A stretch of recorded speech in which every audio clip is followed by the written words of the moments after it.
Kisah diawali di sebuah studio tempat casting yang dimana para kru yang sedang menyeleksi para calon model untuk iklan, dan dimana salah satu calon model yang bernama Nico yang sekaligus menjadi salah satu pemeran tokoh utama kita.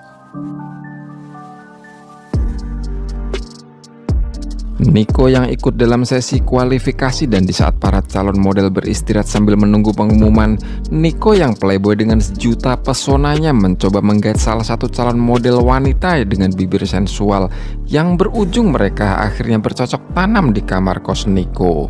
Dan inilah paupahan. Pagi selesai bercocok tanam, Nico mendapatkan SMS dari temannya yang di hari sebelumnya disuruh oleh Nico untuk mencari kos-kosan baru. Dan hari ini teman Nico mendapatkan kos-kosan untuk Nico dan meminta Nico untuk melihat dan mensurveinya. Singkat cerita, Nico mendatangi kos-kosan yang baru, dan yang menemui Nico kebetulan adalah pemilik kos yang masih muda dan cantik yang bernama Annalyn.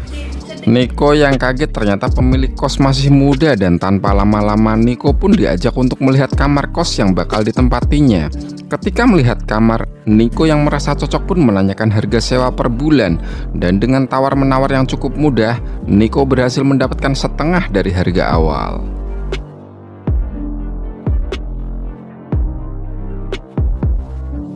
Keesokan harinya ketika Nico dibantu dengan temannya mengangkut perabotan pindahan ke kos yang baru, Annalyn menawarkan bantuan tenaga, tapi Nico menolaknya dengan halus. Tapi Annalyn yang tampaknya punya perasaan terhadap Nico sedikit memaksa untuk membantu, dan akhirnya Nico mempersilahkan Annalyn untuk membantu membersihkan kamar ketika mereka selesai berbenah. Di hari berikutnya, Nico yang tidak menyerah dengan peruntungannya kembali mengikuti casting model iklan. Dan kembali juga di studio casting, Nico menebar pesona dan mendapatkan perhatian seorang gadis yang juga calon model untuk dibawa pulang sebagai teman wik-wik. Dan oh my god, ternyata di sebelah kamar, Annalyn memperhatikan dengan jelas aksi Nico yang bercocok tanam melalui cermin dua arah yang langsung terhubung ke kamar Nico. Annalyn terlihat begitu terangsang melihat aksi kedua orang tersebut yang tanpa sadar seseorang telah menonton live streaming mereka.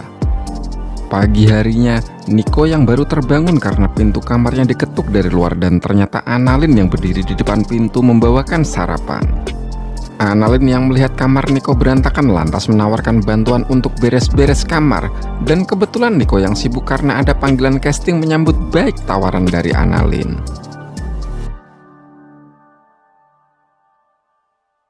Ternyata Annalyn tidak tinggal sendirian di rumah kos tersebut, melainkan bersama seorang nenek yang sudah lumpuh, dan Annalyn dengan sabarnya setiap waktu menyuapi makan dan memandikannya. Di studio casting, Nico yang bersama temannya mengeluhkan peruntungannya yang sepertinya suram. Tetapi teman Nico mengingatkan bahwa peruntungan Nico tidak seburuk itu. Nyatanya Nico selama ini membawa pulang gadis dari studio casting sebagai teman wik-wik. Ketika sampai kos, Nico melihat Annalyn sedang memperbaiki posisi papan tulisan yang miring di pintu kamar mandi. Lantas Nico memberikan oleh-oleh makanan kepada Annalyn sebagai ucapan terima kasihnya karena telah membantunya membersihkan kamar. Dan Annalyn memberitahukan kepada Nico bahwa ketika Annalyn membersihkan kamar Nico, Annalyn turut serta membuang obat-obatan vitamin milik Nico karena berserakan di mana-mana dan kotor. Hal tersebut membuat Nico kaget karena obat-obat tersebut sangatlah mahal dan berguna untuk menjaga kondisi Nico agar tetap fit dan maco. Sontak Annalyn merasa bersalah karena telah membuang obat-obatan tersebut. Tetapi dengan segera Nico menghibur Annalyn agar tidak terlalu sedih dan merasa bersalah. Dan Nico meminta Annalyn untuk menemaninya besok untuk ke laundry terdekat karena baju kotor Nico telah menumpuk. Dan tentu saja Annalyn yang menaruh hati kepada Nico merasa senang karena Nico mau mengajaknya. Tapi lantas Nico pura-pura bahwa besok ada acara casting sehingga tidak dapat pergi ke laundry. Annalyn yang sudah dimabuk asmara pun lantas bersedia membantu untuk mengantarkan baju kotor Nico sendiri tanpa tahu bahwa dia sedang dimanfaatkan oleh Nico. Kaso nga pala may racket kami ni Paolo po. Salamat ah. Good night. Sesampainya di kamar, Niko mendapatkan telepon dari pacarnya yang berada di luar negeri atau tepatnya di Kanada. Selama ini ternyata pacar Niko lah yang membiayai kebutuhan Niko untuk hidup. Pacarnya memberitahukan Niko bahwa salah satu temannya di Filipina akan membuka usaha pencucian mobil dan sedang membutuhkan tenaga kerja. Tetapi spontan Niko yang berambisi menjadi foto model menolaknya. Di hari berikutnya, Niko kembali mengikuti casting model dan seusai casting, Niko curhat kepada temannya bahwa pacar Niko akan segera pulang dari Kanada seminggu lagi. Hindi ganun yun.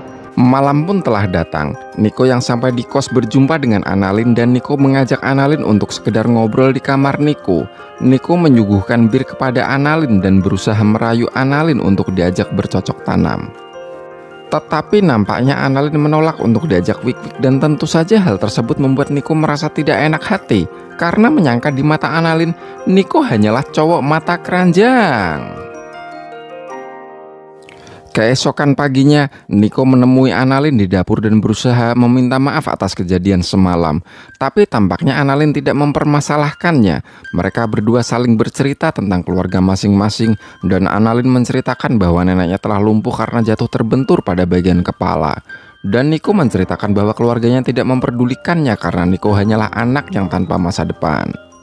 Niko pun menggambarkan bunga mawar di tangan Annalyn, yang tiba-tiba saja Annalyn menjadi agresif dan mencium Niko secara brutal.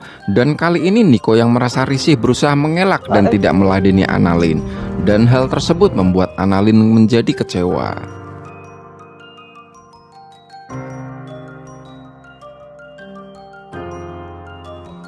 Malamnya, Annalyn mendekati kamar mandi dan melepas papan tulisan dan oh my god, ternyata papan tersebut hanyalah kamuflase penutup cermin dua arah dan Annalyn dapat melihat dengan jelas Niko yang sedang mandi.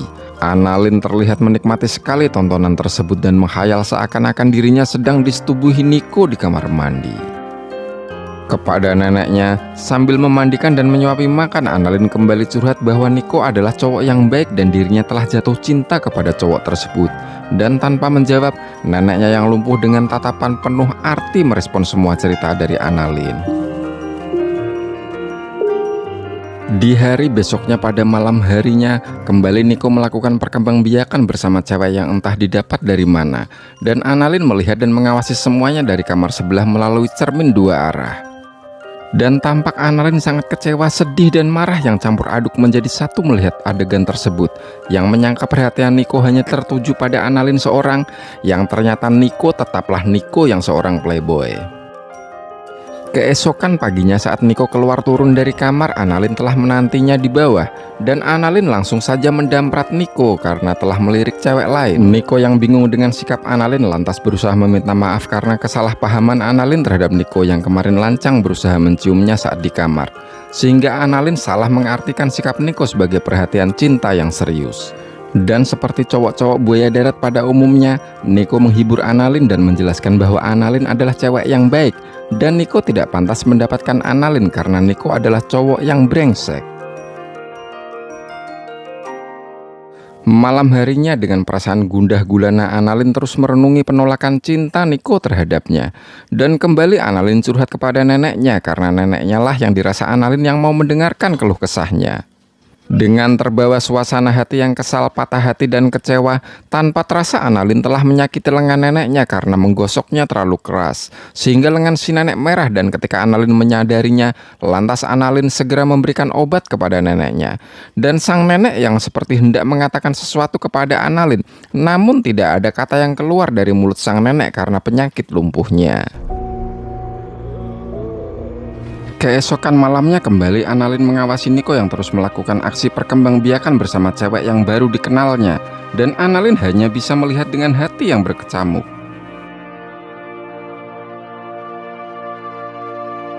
Di pagi harinya, tanpa menyerah Annalyn menanyakan apakah Niko bersedia untuk makan malam bersamanya nanti.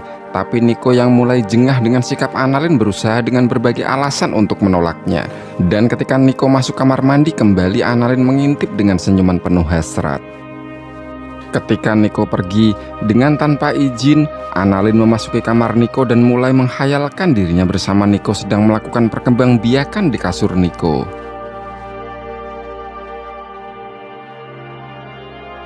Malamnya ketika Niko kembali membawa pulang cewek baru dan melakukan aktivitas wik-wik, kembali pula Annalyn mengawasinya dari kamar sebelah. Dan ketika dua sejoli itu selesai, lantas si cewek keluar kamar untuk ke kamar mandi, yang ternyata Annalyn telah menunggu di belakangnya. Dan oh my god, Annalyn langsung menghantam kepala si cewek menggunakan botol yang langsung membuat si cewek tersungkur. Di pagi harinya ketika Annalyn sepulang dari pasar, dia mendapati tamu seorang perempuan cantik di depan gerbang kos, yang ternyata wanita tersebut adalah pacar Niko yang bernama Catherine yang berprofesi sebagai seorang perawat di Kanada. Dan perasaan Annalyn tambah hancur melihat tangan pacar Niko terdapat tato bunga mawar serupa dengan mawar yang pernah digambarkan Niko di tangan Annalyn. Niko yang keluar segera saja memperkenalkan Catherine kepada Annalyn dan membawa Catherine untuk segera ke kamar. Catherine mengeluh bahwa sikap Annalyn yang terus melototinya seolah ingin melahapnya. Tapi Niko berusaha menenangkan Catherine dan menjelaskan bahwa sikap Annalyn memang kesehariannya seperti itu. Ketika Niko dan Catherine bermesraan di kamar, dari kamar sebelah, Annalyn tidak melewatkannya dengan mengawasi tingkah mereka berdua dengan perasaan yang sehancur-hancurnya. Di hari berikutnya, rumah kos Annalyn didatangi polisi yang mencari keberadaan seorang gadis yang hilang yang terakhir kali tampak oleh saksi-saksi bahwa perempuan tersebut terlihat bersama Niko. Annalyn menyanggah bahwa gadis yang dimaksud oleh para polisi itu tidak pernah berada atau singgah di kos yang dimiliki oleh Annalyn. Dan si polisi yang percaya dengan keterangan Annalyn lantas segera pergi beranjak dari tempat itu. Saat Niko dan Catherine pulang dari berbelanja, mereka berpapasan dengan Annalyn dan kemudian Catherine menyapa Annalyn dan bermaksud untuk meminjam dapur Annalyn yang rencananya akan digunakan memasak masakan kesukaan Niko. Dan tak lupa, Catherine mengajak Annalyn untuk bergabung bersama mereka untuk makan malam nanti. Ketika makan malam, Catherine berbasa-basi menanyakan keluarga Annalyn. Catherine menanyakan apakah Niko selama ini berulah dengan membawa pulang gadis tanpa sepengetahuan Catherine. Dan tentu saja Annalyn berusaha menutupi kelakuan Niko dan membantah prasangka Catherine yang tentu saja hal tersebut membuat Niko lega. Catherine juga menjelaskan kepada Annalyn bahwa dirinya dan Niko telah menjalani pacaran LDR selama 5 tahun dan mereka telah bertunangan. Tentu saja hal ini membuat Annalyn semakin kecewa dan patah hati menyadari cintanya telah bertepuk sebelah tangan. Dan malamnya, kembali Annalyn mencurahkan isi hatinya kepada si nenek. Dan sejenak, mari saya bawa pemirsa untuk kilas balik beberapa waktu yang lalu pada satu kejadian di mana Annalyn hendak diperkosa di rumah kos tersebut oleh kakeknya sendiri. Dan ketika si nenek memergokinya, tanpa mencari tahu siapa yang salah, si nenek langsung saja menyiksa Annalyn dan menuduh Annalyn telah menggoda si kakek. Setelah kejadian itu, sepeninggal si kakek yang sudah tiada, rupanya telah mengubah kepribadian Annalyn menjadi lebih agresif. Dan hari selanjutnya, Annalyn berani untuk mengintip cowok yang sedang mandi dari kamar mandi sebelah menggunakan tangga. Dan ketika si nenek yang memergoki Annalyn sedang mengintip, langsung saja kembali si nenek menyiksa Annalyn. Dan kali ini tampaknya kesabaran Annalyn sudah pada puncaknya dan langsung memukul kepala si nenek dan menyebabkan syaraf si nenek mengalami kelumpuhan sampai saat sekarang. Annalyn yang kembali melihat adegan Niko dan Catherine melakukan perkembangbiakan tampak melihat dengan tatapan penuh maksud kepada dua sejoli itu. Siangnya Annalyn yang telah menunggu Catherine pulang dari jalan-jalan, langsung saja Annalyn meminta Catherine untuk memeriksa kondisi neneknya karena keadaannya memburuk dan kata Annalyn, si nenek tidak mau dibawa ke rumah sakit untuk berobat. Langsung saja Catherine mengikuti langkah Annalyn menuju kamar si nenek dan betapa terkejutnya Catherine mendapati si nenek telah menjadi mayat dengan luka menganga di kepala dengan darah yang masih segar. Dan Niko yang baru pulang dari tempat casting hanya mendapati Annalyn di rumah. Lantas Niko menanyakan keberadaan Catherine dan Annalyn menjelaskan bahwa Niko diminta untuk menunggu oleh Catherine. Dengan penuh rasa curiga, Niko mencoba menelpon Catherine tapi HP-nya ternyata tidak aktif dan tiba-tiba saja Niko mendapat pukulan dari Annalyn yang membuat Niko langsung pingsan. Annalyn menyeret Niko ke gudang bawah tanah, lantas sejurus kemudian tampak Annalyn mengenakan pakaian pengantin yang rupanya Annalyn terobsesi untuk menikah dengan Niko. Lantas Annalyn membangunkan Nico yang ketika Nico sadar dirinya melihat rupanya Catherine juga disekap di sana. Annalyn meluapkan semua isi hatinya yang selama ini menginginkan Nico untuk menjadi mempelainya, walaupun Nico telah banyak membawa gadis-gadis yang dibawa pulang hanya untuk diajak bersetubuh. Namun, kini semua angan-angan itu musnah ketika Catherine datang sebagai tunangan Nico. Dan tanpa panjang lebar lagi, Annalyn langsung memfataliti Nico dengan mencabik-cabik tubuhnya menggunakan pisau. Tak selesai sampai di situ, Catherine pun akhirnya mendapatkan diskon nyawa dengan cara yang sama. Keesokan harinya, seperti tidak terjadi apa-apa, Annalyn menerima sepasang tamu yang ternyata calon penyewa kos yang baru. Dan tampaknya Annalyn kembali menaruh hati kepada cowok dan film pun berakhir.